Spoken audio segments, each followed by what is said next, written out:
Patrick, fantastic to have you back. How are things with you? Good to be back. Thanks for having me. Things are good. It's coming out of COVID. We're very happy about that, out of the lockdown. We're starting to reopen the clubs, which is great. We're doing everything under strict compliance and health protocols, but it's good to get the people back into the fencing halls. They must be thrilled. They must be absolutely thrilled to be back there. We spoke to the Yantolo twins a few weeks ago. Two absolutely fantastic young athletes that are coming through the ranks. You must be very proud of them. I am. They've done exceptionally well. They made great sacrifices to get where they are. They train incredibly hard. They go home and they study. The next day after, they're training again. So they're doing fantastic well. And they're surrounded by a really great group of talented fencers, epeists and foilists in the Western Cape. So good support structure. And I think we're going to see a lot of other people join them as they climb the rankings in South Africa and in Africa. So tell us a little bit about, the lockdown has now decreased. We're now in level 1. We of course have to wait to see what that means from a sport perspective.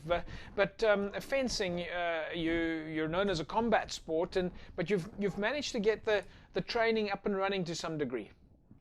Yeah, we've instituted new protocols. We fence a little bit further away. We make sure that there's no rushed movements. So it's been different. The athletes have struggled to cope with it. There's a natural inclination to attack it sometimes, and they've had to hold back.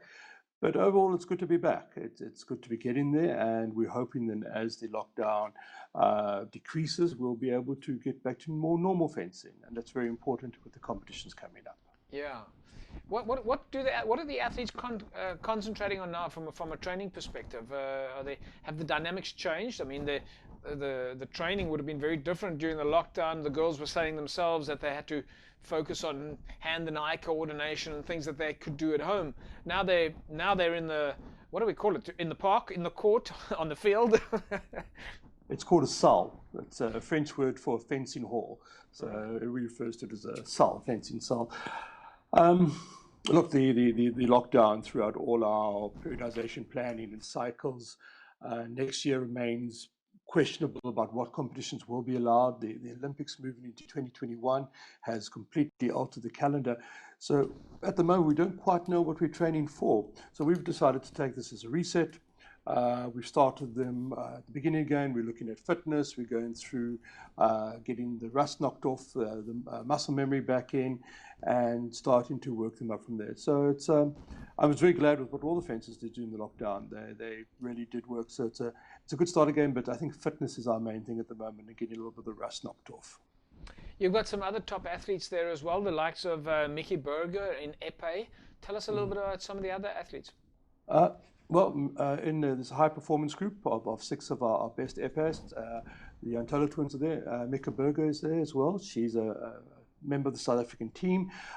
She took a year off a bit when she was completing her matric. That's done now. She's studying at Stellenbosch University, and she's come back and joined the group, and we're very happy to have her there. And then on the men's side, we have Mukesh Haralal, Ati Vuntu, and Ryan Thompson.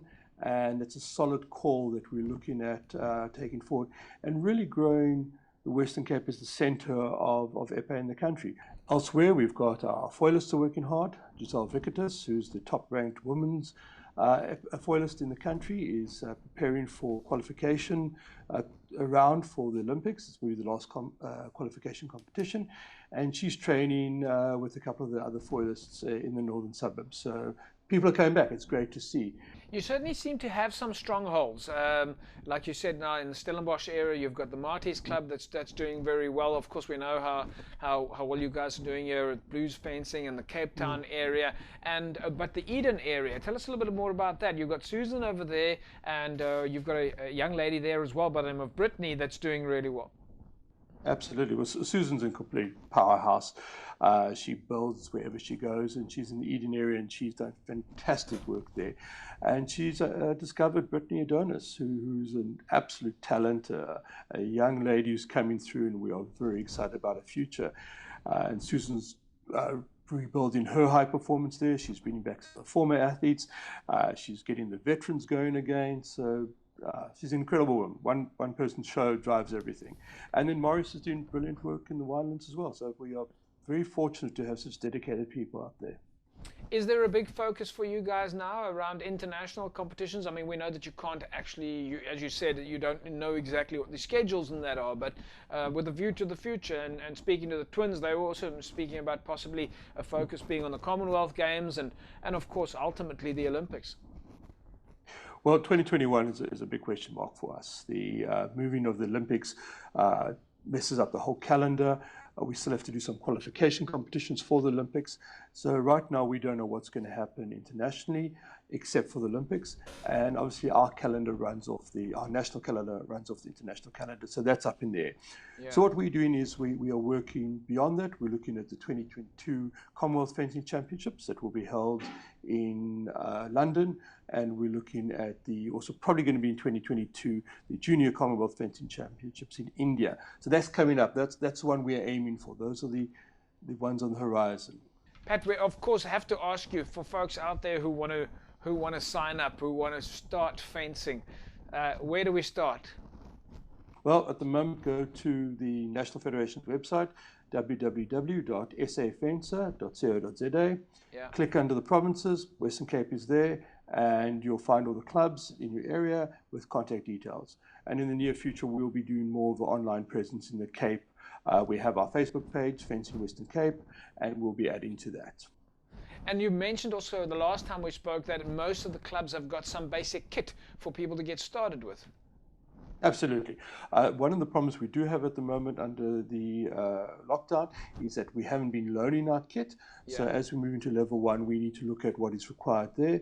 But what we are doing is at all times we are practicing absolutely strict health protocols, and a number of clubs are looking to bring in new kit for beginners.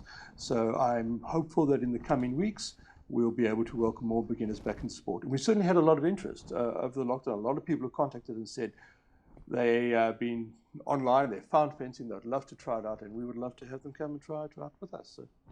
Patrick, you guys are doing an incredible job. It's so great looking and in fact having an opportunity to interview some of the athletes and seeing how they're coming through the ranks and starting off at junior level to go to be one of the, within the top 10 rankings in Africa.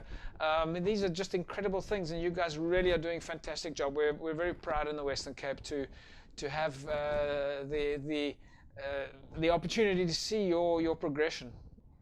Thank you. Well, the support we get is fantastic, and we couldn't do it without the Confederation, so we are really, really appreciative of that. So thank you. Thanks, Pat. We'll leave it at that, and we're looking forward to seeing you guys, more action, more videos, more photographs, and we'll chat with you soon. All the best. Thanks very much for the time. There we go, folks. Patrick Collings, of course, president of the Western Cape Fencing Federation.